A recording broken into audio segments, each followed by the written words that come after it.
हाँ, अब कौन आ गया? और भाई तू यहाँ क्या करता है? कॉलेज नहीं बढ़िया यार।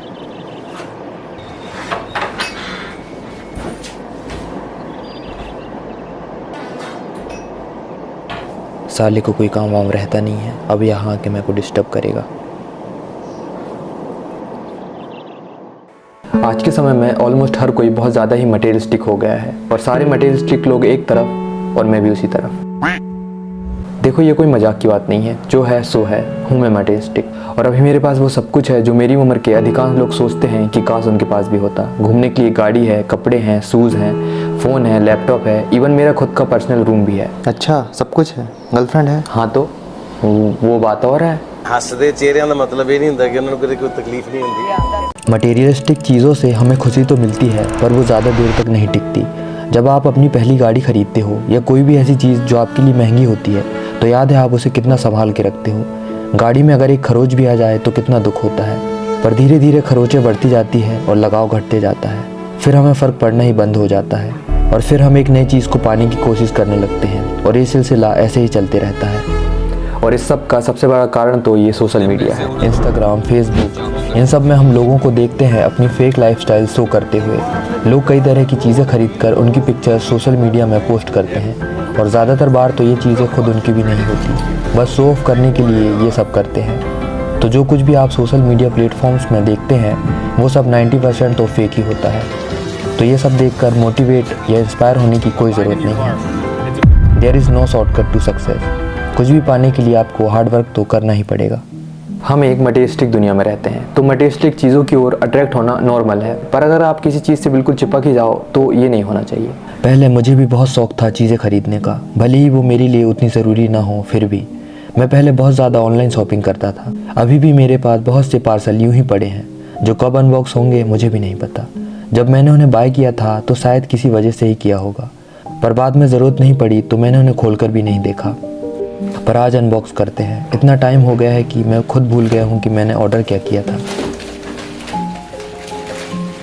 किसी किसी के लिए शॉपिंग करना एक एडिक्शन की तरह होता है। जब भी उनके पास पैसे आते हैं तो उन्हें सिर्फ शॉपिंग करना होता है, किस लिए पता नहीं, बस पैसे खर्च करने हैं उन चीज़ों को खरीदने में जो शायद उनके लिए ज़रूरी भी नहीं होती।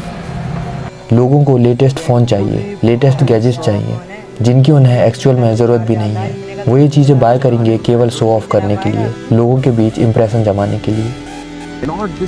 इस टाइम खैर, जिनके पास पैसे हैं, जो सच में लग्जरी चीज़ें अफोर्ड कर सकते हैं, उनका तो ठीक है, पर जो लोग ये सब चीज़ें EMI में खरीदते हैं उन लोगों की क्या मजबूरी है। कई बार लोग ये सब पीयर प्रेशर में आकर करते हैं कि मेरे सारे दोस्तों के पास लेटेस्ट आईफोन है तो मुझे भी लेना पड़ेगा, आखिर स्टेटस जो मेंटेन करना है। भले ही आपके पास आईफोन खरीदने के पैसे ना हो, पर क्या फ़र्क पड़ता है, EMI बनवा लेंगे, तभी तो फ्रेंड सर्कल में मेरी वैल्यू होगी।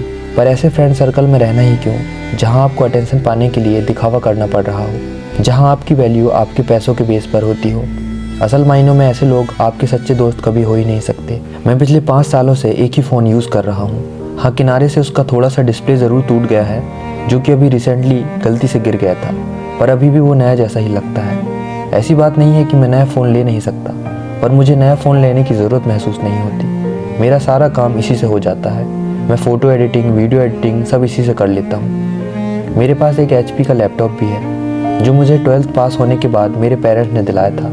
मुझे आज भी याद है वो डेट, 24 जून 2019। इस लैपटॉप से मैं काफ़ी कुछ सीखा, पर अब ये धीरे धीरे मेरा साथ छोड़ते जा रहा है। Jarvis? Don't leave me, buddy. पर क्योंकि मेरा काम फ़ोन से भी हो जाता है तो मैंने कभी नया लैपटॉप लेने के बारे में नहीं सोचा, पर लेंगे किसी दिन जब मेरी जेब का वज़न मेरी ज़रूरतों से ज़्यादा हो जाएगा। जब हम किसी चीज़ को हासिल करने की कोशिश करते हैं तो हम उस चीज़ को नहीं, बल्कि उस चीज़ के मिल जाने के बाद जो सेंस ऑफ अचीवमेंट वाली फीलिंग होती है, हम उस फीलिंग को पाने की कोशिश कर रहे होते हैं। जैसे अगर कोई चीज़ हमें बिना कोई ज़्यादा एफर्ट या आसानी से मिल जाती है तो हम उस चीज़ की कदर नहीं करते।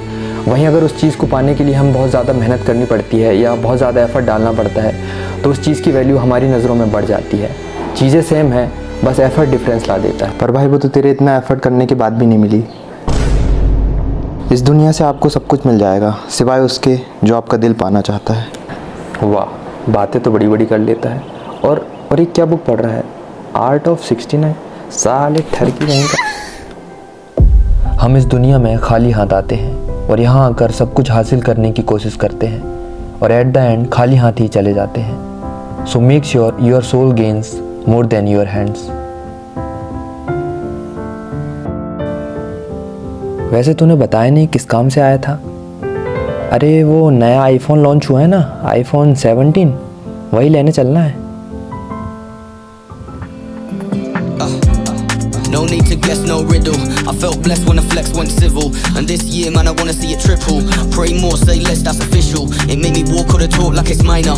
One call and it's like tear my eyes up. You thought Gucci would bless your life up. My kind of drip from a different designer. New style and a